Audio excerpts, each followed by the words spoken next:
Ya, halo pencinta timnas, bertemu lagi bersama Bung Goldin. Salam sehat selalu untuk kita semua. Kali ini kita akan membahas atau utak-atik ya, peluang timnas lolos dari grup C kualifikasi Piala Dunia zona Asia.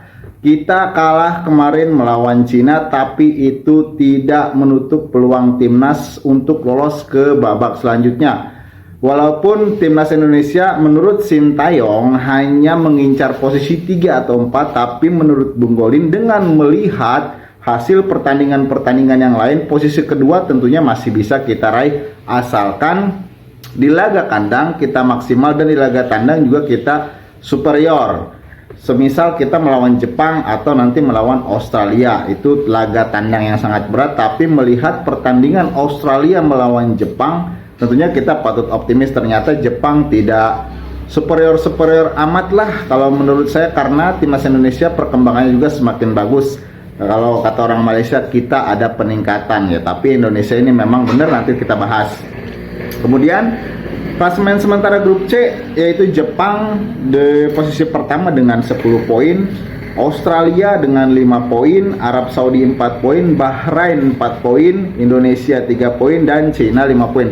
Sementara timnas Indonesia pada saat ini menempati posisi kelima karena unggul mungkin selisih gol dari Cina, karena timnas Indonesia -1 sedangkan Cina -9 karena banyak kebobolan.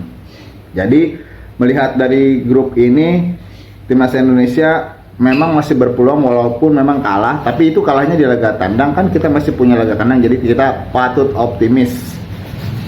Kemudian laga di tim lain untungkan timnas Indonesia. Ya, ini bagusnya menurut Bung Goldin, di laga Jepang melawan Australia, Jepang tidak berhasil menang, itu yang berarti Jepang tidak terlalu banyak poinnya selisihnya dengan tim-tim yang lain. Australia juga ditahan imbang melawan Jepang, jadi Australia poinnya juga tipis-tipis, hanya mendapatkan masih poin 5 ya ini. Nah, di laga selanjutnya ketika Arab Saudi bertemu dengan Bahrain, ini juga 0-0. Ini juga sangat menguntungkan timnas Indonesia karena Arab Saudi tidak jadi meloncat ke posisi kedua, dia tertahan di posisi ketiga. Jadi laga emang di grup C ini antara Australia, Arab Saudi, Bahrain, Indonesia dan Cina ini masih sangat ketat dan masih sangat peluangnya masih besar untuk lolos ke babak selanjutnya. Tinggal kita konsentrasi nanti di partai kandang melawan tim-tim tersebut. Nanti semisal kita melawan Cina, kita harus positif meraih 3 poin. Kemudian melawan Bahrain positif 3 poin. Melawan Arab Saudi itu kita 3 poin, itu kita bisa masih ke posisi kedua. Tapi walaupun nanti gagal, setidaknya posisi ketiga atau posisi keempat, Bung Goldin tetap yakin masih bisa diraih oleh timnas Indonesia.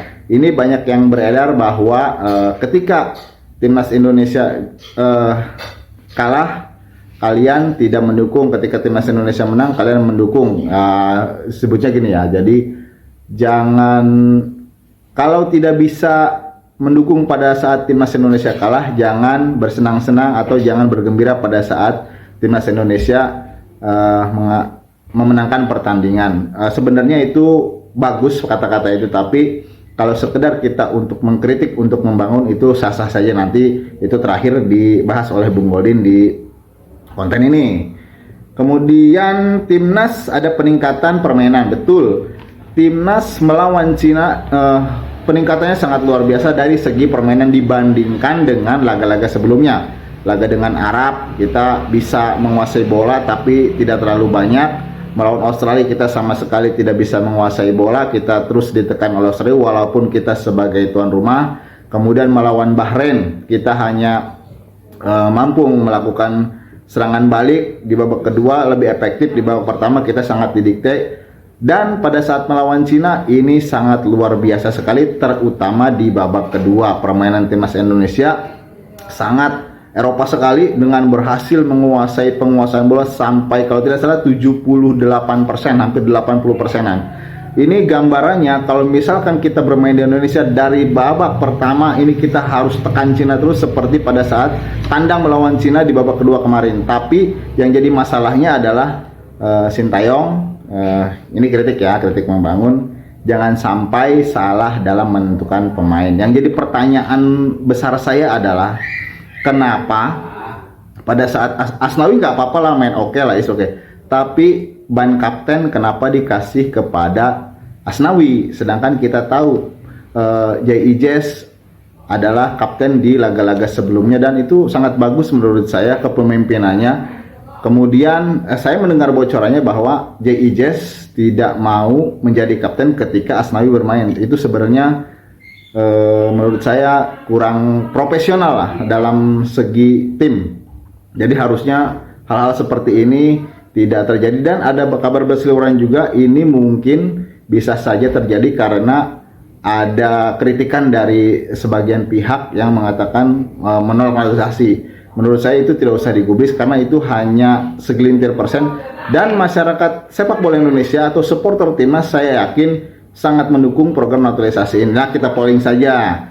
Kalian mendukung program naturalisasi untuk kemajuan timnas atau tidak? Tulis di kolom komentar. Kalau saya bagian yang mendukung, karena jika sepak bola Indonesia maju, segala aspek dari itu bisa menular kemana-mana, dari faktor ekonomi, pariwisata. Contoh misalkan timnas Indonesia tembus Piala Dunia nih, misalkan ya, ini semisal. Kemudian negara-negara lain kepo dong, Indonesia bisa masuk Piala Dunia. Nah, mereka searching di Google. Ketika searching di Google ternyata Indonesia ada Bali, ada Lombok, ada Mandalika. Oh, ternyata Indonesia negaranya bagus. Mungkin saja itu bisa mengundang pariwisata ke Indonesia. Ketika itu bisa terjadi, ibaratnya sponsor gratis lah, exposure gratis buat negara kita. Nanti kalau misalkan itu dari hal itu terjadilah pergerakan ekonomi dari hotel, nanti mungkin banyak dipesan, UMKM nanti bisa bergerak. Misalkan hotel yang tadinya karyawannya misalkan hanya 100, karena membeludaknya gara-gara timnas Indonesia menjadi salah satu tim di Piala Dunia, bisa bertambah. Jadi membuka lapangan kerja. Itu dari segi pariwisata. Kemudian dari segi UMKM, mungkin secara massal nanti timnas Indonesia memiliki kostum Piala Dunia misalkan. Nanti dari tukang jahit segala macam, konveksi, atau itu yang KW-KW juga dapat, yang ori-ori apalagi gitu. Jadi itu bisa menggerakkan roda ekonomi. Jadi Bung Goldin itu mendukung naturalisasi itu agar timnas Indonesia apa? Karena dampaknya jika timnas Indonesia masuk ke Piala Dunia itu sangat besar sekali. Itu udah ada peningkatan ya, saya harapkan nanti. Tapi saya lihat timnas Indonesia ini bermain bagus kalau lapangannya bagus. Yang jadi masalah adalah ketika bermain di GBK, rumputnya itu selalu tidak maksimal. Jadi ini mohon juga kepada Pak Erik, sudah mengatakan itu di luar kendali Pak Erik, yaitu karena pihak swasta. Tapi Pak Erik sudah meminta kepada pihak GBK agar lebih profesional lagi nanti pada saat timnas Indonesia bermain di kandang. Karena memang ini sangat disayangkan di laga apa ya? Pada saat melawan Australia itu rumputnya kurang maksimal, kita baru main kandang 1 kali. Saya harapkan, kita semua berharap nanti pada saat melawan tim-tim lainnya seperti Arab Saudi, Jepang, kemudian juga Cina nanti rumput GBK itu sangat prima dan bisa menopang permainan timnas Indonesia nantinya. Jadi itu ini sudah sangat bagus lah pemain timnas Indonesia di Cina kemarin, karena lapangannya juga walaupun tidak bagus-bagus amat tapi terkesannya itu rata lah. Jadi pemain itu bisa ngontrol bolanya enak, umpan-umpannya juga enak. Kemudian penambahan pemain keturunan nih positif buat timnas Indonesia. Kita memang sekarang mengalami hasil negatif. Diharapkan nanti ketika Kevin Dix bergabung, timnas Indonesia mendapat suntikan tenaga baru dan bermain lebih oke lagi. Kemudian juga saya mendengar akan ada 2 lagi tapi belum tahu namanya. Kemungkinan ini posisi striker bisa saja oleh Rumene dan lainnya. Ini masih menjadi misteri tapi kita tunggu saja. Saya yakin Pak Erik juga tidak ingin kecolongan dan dia sangat berniat sekali untuk membuat timnas Indonesia ini lolos ke Piala Dunia, karena dia mengatakan bahwa mengincar posisi kedua itu kalau misalkan memungkinkan kita akan kejar terus. Ini sangat luar biasa semangat dari Pak Erik. Kita juga jadi supporter timnas Indonesia itu semangat. Kemudian yang terakhir, pesan untuk ST soal komposisi pemain. Ini banyak pandit-pandit mengatakan, mungkin juga saya juga sebenarnya agak kecewa dengan komposisi pemain di babak pertama.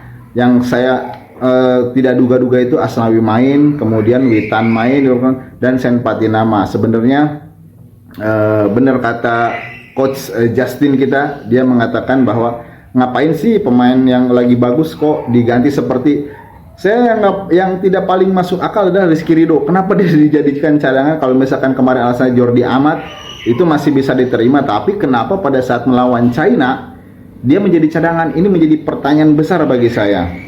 Kemudian Sen Patinama terakhir main itu juga saya lupa kapan di timnas Indonesia, kemudian tiba-tiba dimainkan.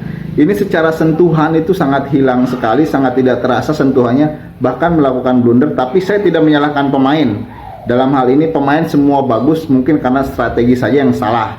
Saya lebih menyorot soal ST terlalu berani memasang pemain-pemain yang kemarin itu bermain kurang atau pengalamannya kurang di timnas. Jadi ini patut menjadi masukan buat saya. Ini kritik untuk membangun ya, bukan untuk menjatuhkan timnas, karena apapun hasilnya kita harus tetap mendukung timnas agar timnas ini lebih berprestasi lagi. Jadi menurut saya cukup sekian. Kalau yang belum subscribe